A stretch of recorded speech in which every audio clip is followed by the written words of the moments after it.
I'm your host, Carol Kahn. We are coming to you live from Sedona Rouge Hotel and Spa. They are one of our sponsors for the Sedona International Film Festival, along with Broadcast Rentals and Sedona Advertising Agency. Would like to take a minute to thank our sponsors for participating in this year's festival. And I'd like to introduce to you a filmmaker for No Shame, No Blame. And introduce yourself, please, Dustin. My name is Dustin Gilman-Stienstra. I'm a producer for this film that we created with director Brian Reinhardt and executive producer Ron Melman. I'm the president of Northern Arizona Restorative Justice, and we created this film because the idea of justice reform cannot be complete without introducing restorative justice. And restorative justice is a paradigm shift from the traditional justice system. And this film covers just a little bit of this. Before we get to the actual trailer, I really want to ask you too, how did you get involved with this? So as I got involved with Northern Arizona Restorative Justice after an experience when I was 19 with the justice system, which led to me going to prison for over a decade. And when I came out, finding community and finding support was something that I needed. And after I began my process of recovery, it was something that I wanted to give forward to other people because there's so many people, there's 2.5 million people locked up right now who are going to be coming back out to our communities and who need help. I think, a lot of times in communities, people fear that. People coming in from that. So how, in your opinion or in your experience, to integrate people back into the community, what do you feel is the best way? I know that's what you're working on, but what is the best way? So it's kind of one of the reasons why we named our film No Shame, No Blame. As fearful as new people and new ideas and people who are coming from prison are often stigmatized because of their past actions, but humans have an innate ability to change. And to address people without shame or blame gives them the place and the position that they need to foster that change. Okay, so let's take a look at the clip and then we'll talk some more.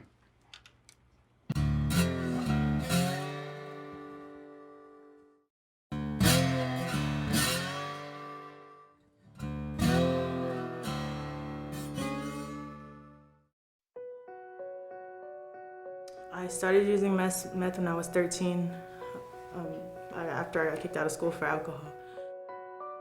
I turned to drugs specifically to kill the pain because there's not a night that goes by that I don't cry myself to sleep.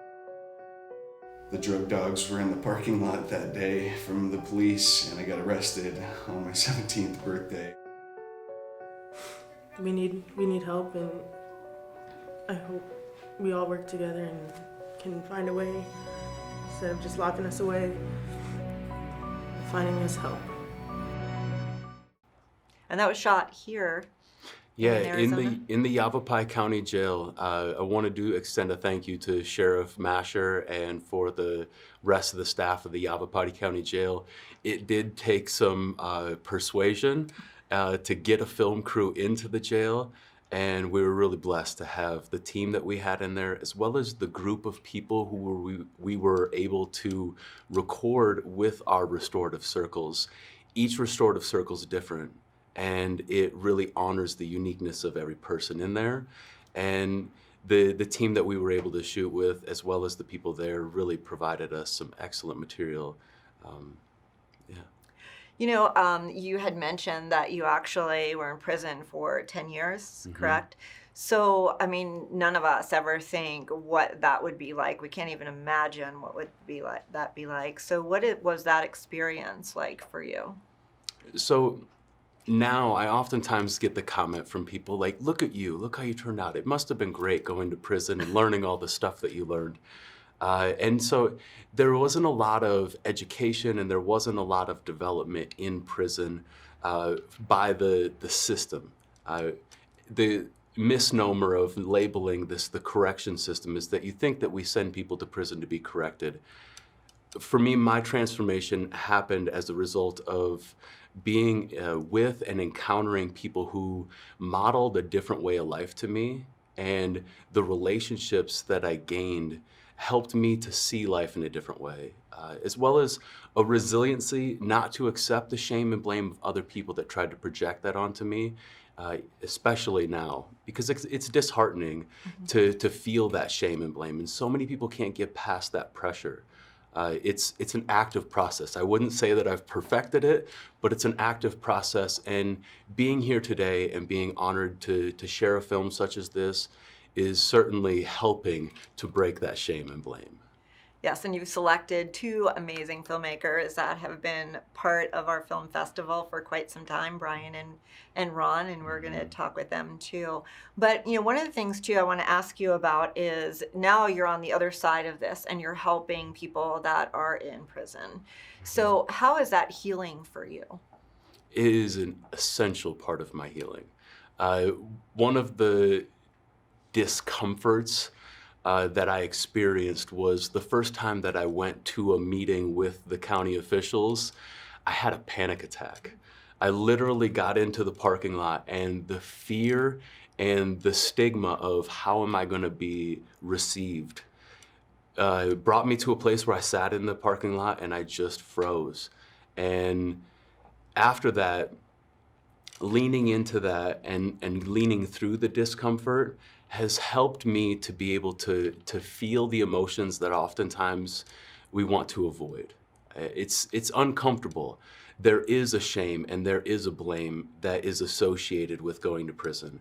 There is a societal stigma. And the discomfort that I've felt is unique to me, but it's very much similar to what everybody who gets out of prison goes through. And that there's a need to be able to give back to the community in order to heal yourself. And the more that I give to the community, the more that I help men and women in the jail, and the more that I'm given that experience in sitting in these restorative circles, I hear the truth and I hear the way that I need to make it through this. And so part of this is giving, but so much of it is receiving exactly what I need, which is the community and no shame and no blame. And you have a son, correct? I do. So how old's your son right now? He's 4 years old. So as far as your experiences, I'm sure, are you going to be like hard on him, or like what's your experiences do you feel like it's going to be? One of the things that I feel I've learned from this experience is to show up and to hold space neutrally for whatever he's going through.